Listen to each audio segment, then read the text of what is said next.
They say your entire life can change in a single moment. Mine did with one envelope. I remember the weight of that moment, how my hands trembled slightly as I stood in front of my locker, clutching the thick cream-colored letter from the university I had dreamed about since I was 12. I had applied early admission to Westbridge University, the top pre-law program in the state. Everyone knew how much it meant to me. I had worked for it. God knows I had sacrificed sleep, parties, even friendships just to keep my grades immaculate. When I opened that letter expecting to see congratulations, what I saw instead felt like the world caving in. Your admission has been rescinded due to concerns over academic integrity. I read it 3 times before the meaning even settled into my bones. Then it hit me like a truck. I couldn't breathe. I stood frozen in the hallway while the noise of students laughing, joking, and living their normal lives rang around me like a blur. What had I done? I had never cheated. I had never so much as peeked over someone else's shoulder during a quiz. I was the one people came to for help. I was the tutor. The overachiever. The one everyone rolled their eyes at because she always had her hand raised. So how could this be happening? The answer didn't come until 2 days later in the principal's office. They showed me my final chemistry exam, printed and highlighted. And there it was, answers changed. Dozens of them. All correct, perfectly aligned with the answer key. My handwriting, my name on top. But I hadn't changed anything. I looked up at the faces staring at me. The disappointment in my teacher's eyes, the cold formality of the vice principal, the way no one was asking me if I had done it, just why. That was when I realized, someone had framed me. Sounded paranoid at first. Like something out of a teen drama. But as the days passed, the pieces started falling into place. The person who had access to my locker. The person who knew my exam schedule. The person who borrowed my backpack the week before that test. It was all so clear, so painfully obvious. It was Ava. Ava, who had been my best friend since the 3rd grade. Ava, who had smiled and cried with me when we both applied to Westbridge. Ava, who had pretended to be happy for me when I got my acceptance letter first. I didn't want to believe it. But denial couldn't change the facts. The security footage showed her near my locker the morning of the exam. The digital logs showed she had logged into a school computer using my password. One I had stupidly written down in a notebook she once borrowed. It all led to her. And yet, she denied it with the performance of a lifetime. She cried louder than I did. She told people I was trying to blame others, to cover my guilt. And the school? They had already made up their mind. They didn't press charges, but they put a note on my record. My scholarship disappeared. My future, ripped away by the person I trusted the most. What came after was the kind of silence that echoes in your bones. People at school avoided me. Teachers looked at me differently. Even some of my extended family began to believe the rumors. My mother, God bless her, tried to stay strong for me. But the sparkle in her eyes dimmed a little more each day. We couldn't afford another university. And I couldn't bring myself to stay in that town where everyone whispered behind my back. So I left. I took 2 jobs, waitressing by day, cleaning offices by night. I enrolled in community college, paid my way class by class. It wasn't glamorous. I wasn't wearing college sweatshirts or attending campus parties. I was barely sleeping, surviving on caffeine and the stubborn fire in my chest. But slowly, painfully, I rebuilt. Every night I studied harder than I ever had before. Not just to prove them wrong, but to prove to myself that I was still worth something. That my future wasn't determined by one betrayal. That I wasn't going to let Ava, or anyone, write the ending to my story. 2 years later, I transferred to a top university on a merit scholarship. This time with even stronger grades, stronger resolve, and no room for fake friendships. What I didn't expect was what happened next. When the truth came out, and the world finally saw who Ava really was. They say time reveals all things, and in Ava's case, time worked like a slow, peeling storm, stripping away every carefully crafted layer of her lie. By the time I transferred to Eastford University, I no longer checked her social media, no longer stalked her life for updates. I had deleted, blocked, and erased every trace of her existence. Or so I thought. But sometimes even silence leaves a trail. It started with a message I almost didn't open. From a girl named Lindsay. I barely remembered her. She had been a quiet, observant student 2 grades below us in high school. Her message was hesitant, almost apologetic. Hi. You don't know me well, but I thought you should see this. I didn't feel right keeping it to myself anymore. Attached was a blurry screenshot from a group chat. The name Ava stood out instantly. In the screenshot, Ava had been bragging, carelessly, stupidly, to her college friends. I mean, it wasn't even hard to change the test answers. She left her stuff lying around like she trusted everyone. Oh. My stomach dropped. I reread the message 10 times before I could even think straight. Then I saw more screenshots, more messages. Ava mocking me, laughing about how gullible I was, about how easy it had been to take my spot once I was out of the way. I sat there frozen, not with shock, but with a cold, rising clarity. This was my vindication. It wouldn't fix what I had lost, but it could destroy the illusion she built. I sent the screenshots to the principal of our former high school, attaching a detailed letter. Not pleading, no, not anymore. I was done begging to be heard. My tone was measured, calm, backed by fact. I made sure it was copied to the school board, to Ava's college administration, and I sent it to the very university that had rescinded my admission. Then I waited. 2 weeks later, I received an email from the Dean of Academic Integrity at Ava's university. She was under investigation. Another week passed and the news spread like wildfire.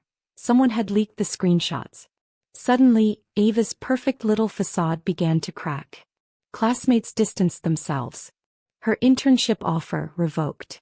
Her university, now in damage control mode, placed her on academic probation. And Westbridge? They issued a formal apology to me, stating that had the information come to light earlier, their decision would have been different. I read that apology while sitting in my tiny apartment, legs crossed on a futon that doubled as my bed. It wasn't glamorous. It wasn't loud or cinematic. But it felt like justice. Not revenge. Justice. Because in that moment I didn't feel the urge to gloat. I didn't want her life to burn. I just wanted my truth to be heard, and it finally was. But even as the dust settled, something inside me remained restless. I had changed. That naive, bright-eyed girl who once trusted too easily was gone. In her place was someone sharper. Stronger. Someone who understood that betrayal doesn't just break you.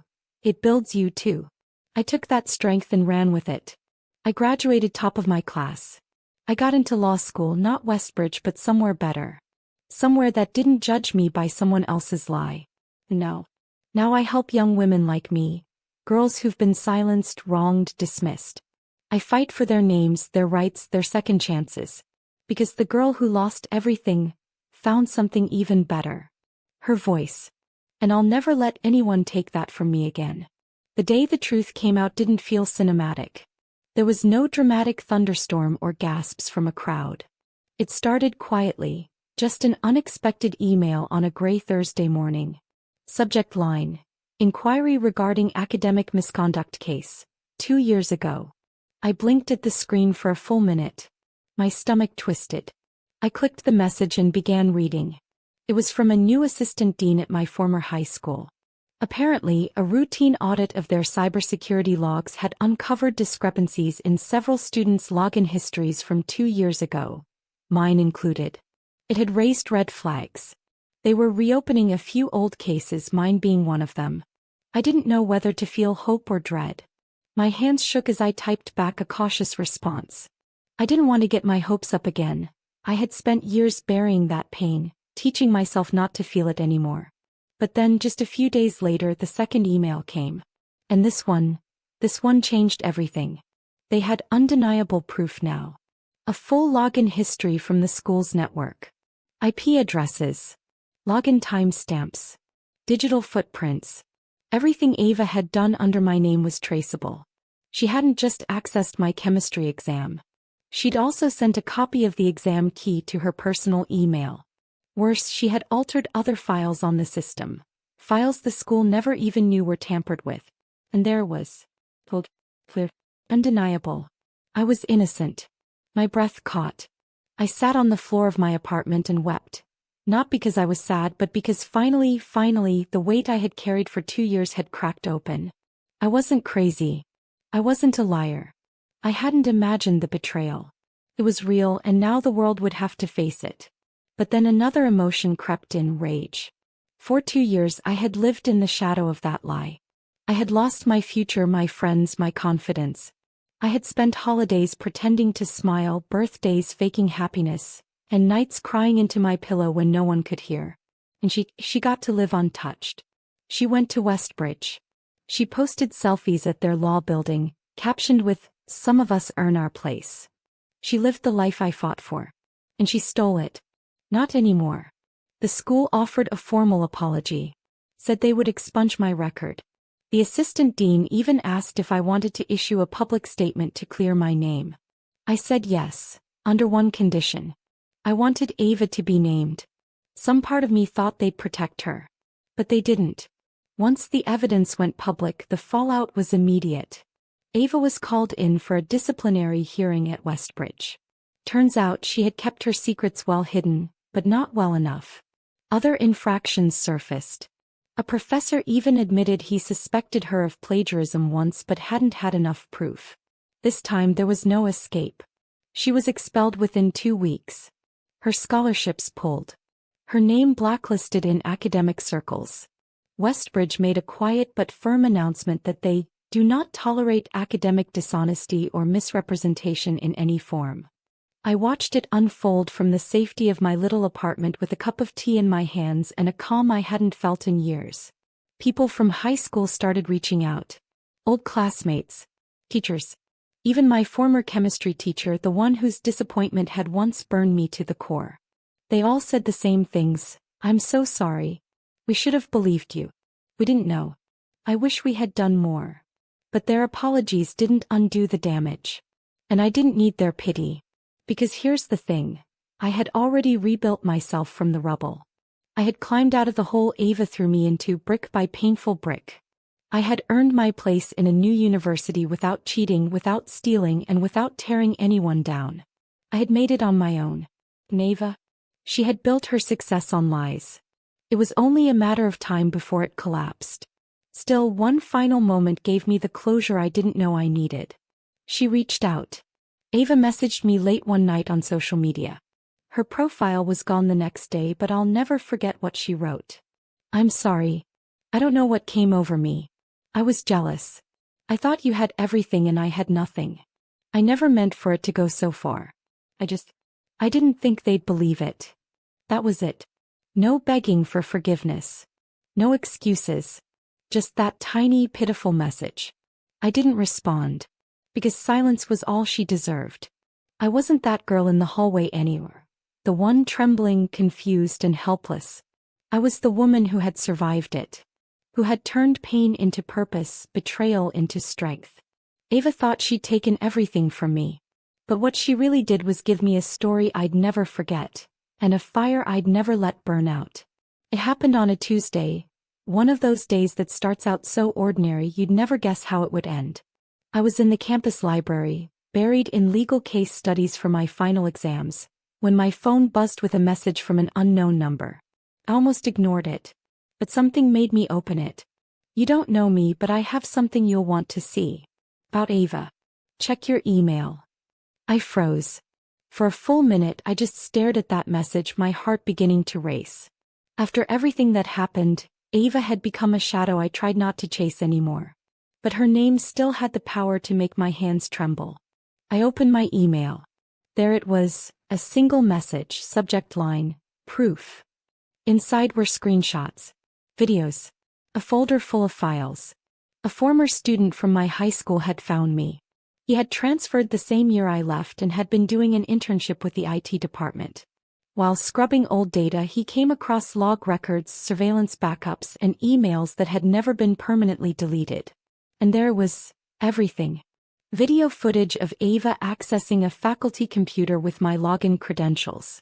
Screen recordings of her changing the answers on the chemistry exam file. Even a draft email she had typed to herself but never sent, rehearsing how to cry when I confronted her, how to twist the story so people would believe her version. My stomach twisted. I felt like I might vomit. I wanted to scream, to cry, to shake someone and ask them why.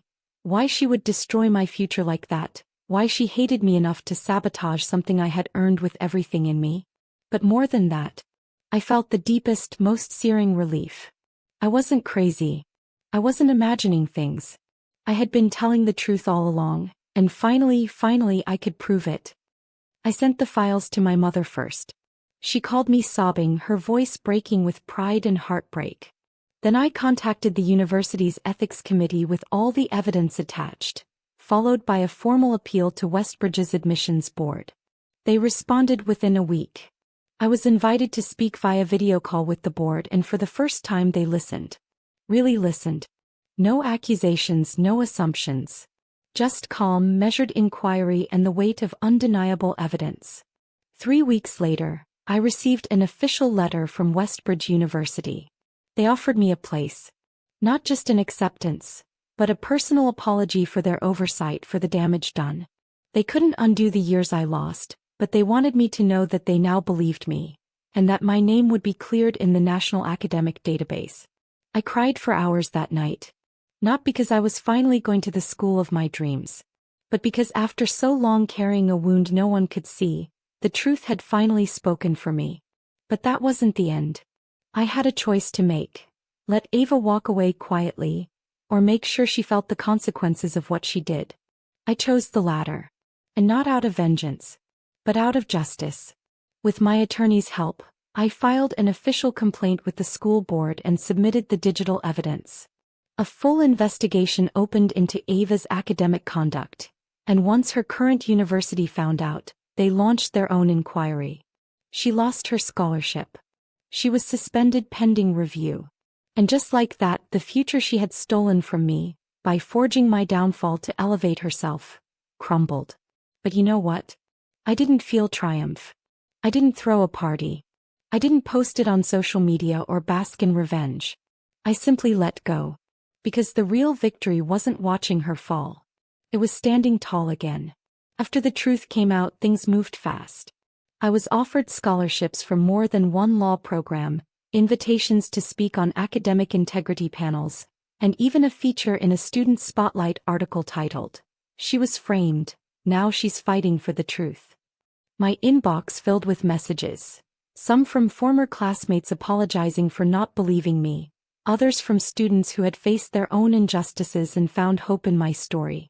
It was overwhelming and healing.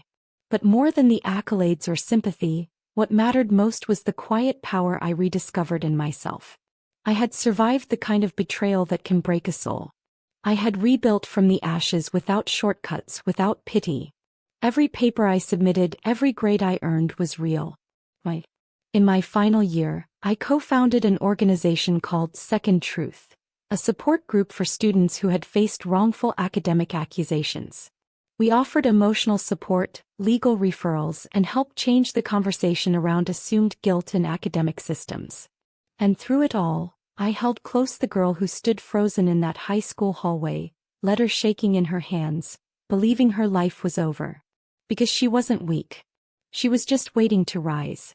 A year after my name was cleared, I ran into Ava again, completely by chance. I was speaking at a student leadership summit in Boston, and she was sitting near the back of the room. I noticed her as I stepped off the stage, but I didn't flinch. I didn't freeze. I just walked past her with a steady smile and a heart free of rage. She tried to say something, but I didn't stop. She wasn't part of my story anymore. Not the one I was writing now. My story is about resilience. It's about standing when you've been pushed down, about rebuilding with nothing but faith and fire. It's about refusing to let someone else define your truth. So if you've ever been wrongly accused, if someone tried to rewrite your story with lies, if the world doubted you and you started to doubt yourself, let this be your reminder. You are not what they did to you. You are not the lies they told. You are more. And one day when you rise again, they won't even recognize the light you've become. If this story moved you in any way, don't forget to give it a thumbs up, share it with someone who needs to hear it, and leave a comment below. I'd love to hear your thoughts. And if you haven't already, hit that subscribe button and turn on the notification bell so you never miss another powerful story. New stories every day right here.